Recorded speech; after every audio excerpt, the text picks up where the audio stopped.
Nobel বিজয়ী হাতে বইরা ফলাইতে দৌড় দিবেন, এটা আমি ভালো করে জানি।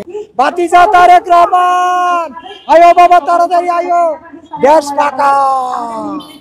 তো সিয়া কসম করতাম, শেখ হাসিনার রক্ত সিয়া কসম করছি আবার আইবেন। আমরা পুলিশের হাত পাতি, স্যার আমাদের সংবিধান দেন। সংবিধান তো পুলিশের হাতে। সংবিধানের জন্য আমরা হাসিনার বাইর যাই, খালেদার বাইর যাই। এই সংবিধানের জন্য বঙ্গবন্ধু শেখ মুজিব সব পরিবারে ধ্বংস হয়ে গেল। আমার পয়সা দিয়ে আপনারা বেতন নেন, এই রিক্সা চালান না, পয়সা দিয়ে আপনাদের বেতন দেওয়া হয়, উপদেষ্টার বেতন দেওয়া হয়, আইন উপদেষ্টার বেতন দেওয়া হয়, স্বরাষ্ট্র উপদেষ্টার বেতন দেওয়া হয়, প্রধান উপদেষ্টার বেতন কিন্তু আমরা দিই। আমরা কেন আসছি? পেটের ক্ষুধা, যন্ত্রণা, এই রাজনৈতিক দলের অত্যাচারে আমরা কিন্তু রাজপথে আসছি, প্রেস ক্লাব আসতে হয়েছে। আমরা চাই যে প্রধান উপদেষ্টা, আপনাকে আমরা আব্বাজান বলছিলাম, আমরা যদি আপনাকে 8 মাস যাবত আপনি ক্ষমতা আসছেন, এই 8 মাসে যদি আমরা 1 টাকা করে মাসে বেতন দেই, 8 টাকা, ওই 8টা টাকায় আমার মনে হয় লস দেখাইলেন। কেন? আপনি মনে করেন না আপনি নোবেল বিজয়ী দেখিয়া আপনি বড় উঠবে না। বিষাক্ত সাপের মাথায় মণি হয়, বিষাক্ত সাপের মাথায় মণি হয়, সে মণিও কিন্তু সাপের মাথা থেকে ঝরে পড়ে। তখন যখন সাপ উত্তেজনা হয়, সাপ যখন উত্তেজনা হয়, ফণি ধরে, তখন সাপের মণি পড়ে যায়। এখন আব্বাজান, আপনি যে নোবেল বিজয়ী ডক্টর ইউনূস আমাদের আব্বাজান হয়েছেন, এই 8 মাসে আপনি আমাদের গরিবের মুখের দিকে তাকাইলেন, এটার কাম করলেন। একবেলা খাবার জোগাড় করতে আমাদের হারে হারে টের পাইতে হয়। কেন? আপনি আসার পর আমাদের এই অবস্থা কেন হলো? আপনি যে 53 বছরের পাপের পূজা মাথায় নিছেন, এটা কি আপনি জানেন? বিভিন্ন রাজনৈতিক দলের 53 বছরের পাপের বোঝা আপনার মাথায়। আবারও বলছি, যিনি পুলিশের দালাল হিসেবে পোস্টিং আছেন, স্বরাষ্ট্র উপদেষ্টা, নাম জানি কি, জাহাঙ্গীর আলম। আপনি কিন্তু পুলিশের মামলা বহুত খাইবেন, পুলিশ মার্ডার, পুলিশের বিভিন্ন অত্যাচারের, নির্মম চুরি ডাকাতি মরামসের টাকা নিয়ে পুলিশ দেখাইছে। সেই পুলিশের পাপের পূজা কিন্তু আপনার মাথার উপরে। আর যিনি কুডের দালাল আছেন, আশিক নজরুল, এতদিন কিন্তু 53 বছর ছিল হাইকোর্ট গরুর হাট বাজার, কিন্তু আপনি আসার পরে প্রমাণ করলেন এটা ছাগলের হাট। কেন? আপনি সাদেক হোসেন খোকার পুতরে কুড়ে থেকে রায় ঘোষণা করার পরও যে কীর্তনের বাপ আপনি রাজপথে দেখাইছে, এটা কিন্তু ঠিক না। এই রাজপথে কীর্তনের বাপ দেখাইয়া রাস্তাঘাটের যানজটের সৃষ্টি করছেন আপনার মতন আশিক নজরুল। এদিকে আমরা দাবি করছিলাম আপনার কাছে, আপনাকে 8 মাসের বেতন দেওয়া, 1 টাকা বেতন দিলে 8 টাকা লস দেখাইছে। আপনি মনে করেন না আপনার কথায় দেশ উড়ে বয়? এই দেশে পুলিশ সংবিধান দিবে, পুলিশের সংবিধানের 90 দিন পর হবে নির্বাচন। আপনাদের কথায় আর কামে কোনো মিলে না। অনেক কথা কে করেন আরেক কাম, এগুলি করবেন না। নির্বাচন হবে, পুলিশ যেদিন সংবিধান দিবেন, এই সংবিধান দেখে সংবিধানে লেখা থাকবে 90 দিন পর নির্বাচন। আপনারা নির্বাচনের জন্য প্রস্তুত থাকবেন। বাংলাদেশ পুলিশ কেন? এটা নির্বাচন কমিশনার, ওদেরকে সুরের ঘরের শো, আস্থা সুরের ঘরের সুর হলে হালার ঘরের হালা।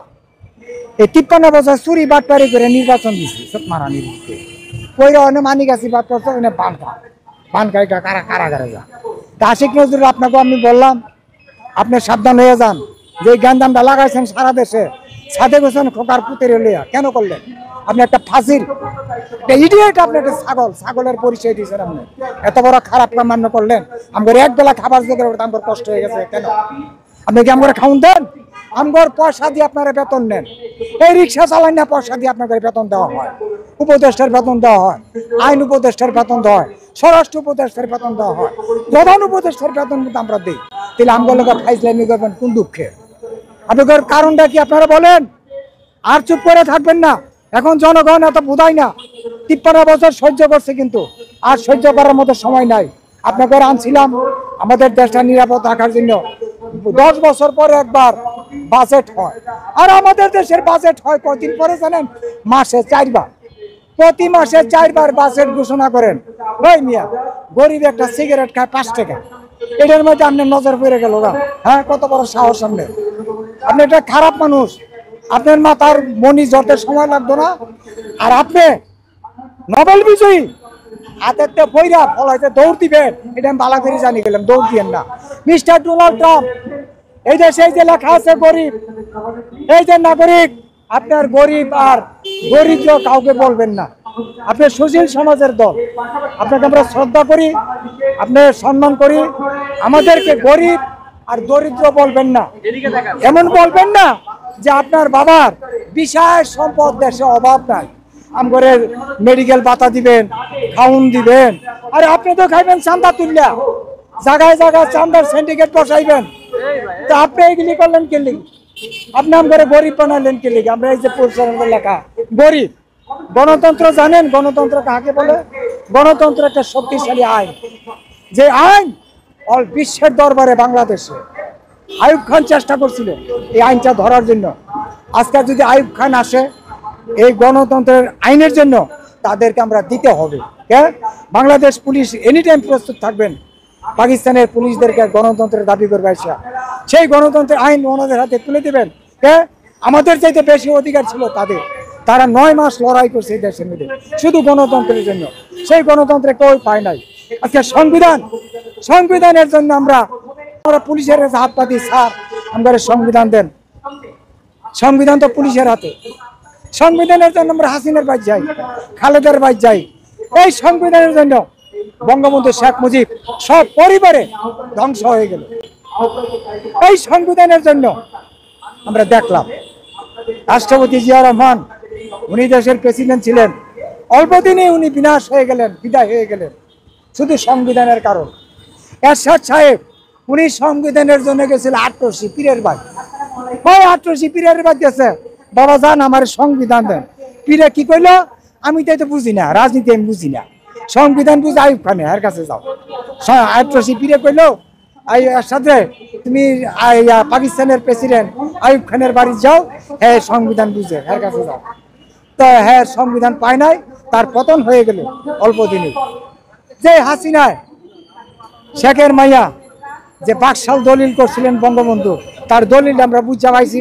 মা জননী শেখ হাসিনা, আপনার বাবা যখন 75 সালে বিদায় হয়ে যায় দেশ থেকে, তখন কিছু রক্ত রেখে গেছিল, রক্ত।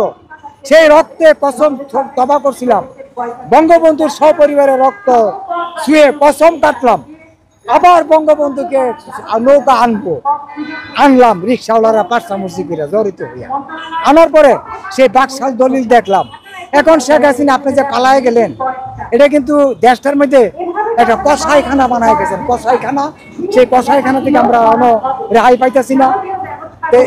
এখন আপনার যে কিছু রায় খেজেন নাই, এখন আপনার নামে আমরা কি প্রতিশ্রুতি দিব? যদি নিজে মই রহ যাইতেন, একটা গুলি খাইয়া মই রহ যাইতেন, তাহলে রক্ত শুয়া কসম করতাম, শেখ হাসিনার রক্ত শুয়া কসম করছে আবার আইবেন, ও নামের কি কসম কাটবেন? তো যাক, এই দেশের আমাদের দরকার নামে রাজনীতি করা শেষ, এগুলি আর করেন না। যা করছেন পাপের পূজা লইয়া গেছেন। এই দেশের মধ্যে গুম, হত্যা, নারী ধর্ষণ, শিশু অপহরণ, এগুলি আপনাদের সংবিধানে ছিল। এইগুলো আপনাদের সংবিধান লয়ে যান, আপনাদের সংবিধান। আমরা বাংলাদেশ পুলিশের কাছে দাবি করছি সংবিধান, স্যার এই দেশের প্রত্যেকটা লোকের সংবিধান দিবেন। সংবিধান দেওয়ার 90 দিন পর, এই ৩০-৯০ দিন পর নির্বাচন। আর কোনো বেড়া এটা ফিরানের ভাও নাই। যদি আমার কথা মিথ্যা হয়, তাহলে আমার জবানের বিচার করবেন। এটি আপনাদের কাছে আমার প্রতিশ্রুতি। আল্লাহ হাফেজ। সবাই সচেতন হন, সবাই পক্ষে থাকেন, বাংলাদেশ পুলিশের কাছে সংবিধান দাবি করেন। প্রত্যেকটা লোকের সংবিধান দাবি করার জন্য আমি আপনাদের অনুরোধ করলাম। আল্লাহ হাফেজ। ভাতিজা তারেক রহমান, আয়ো বাবা তাড়াতাড়ি আয়ো, দেশ পাকা।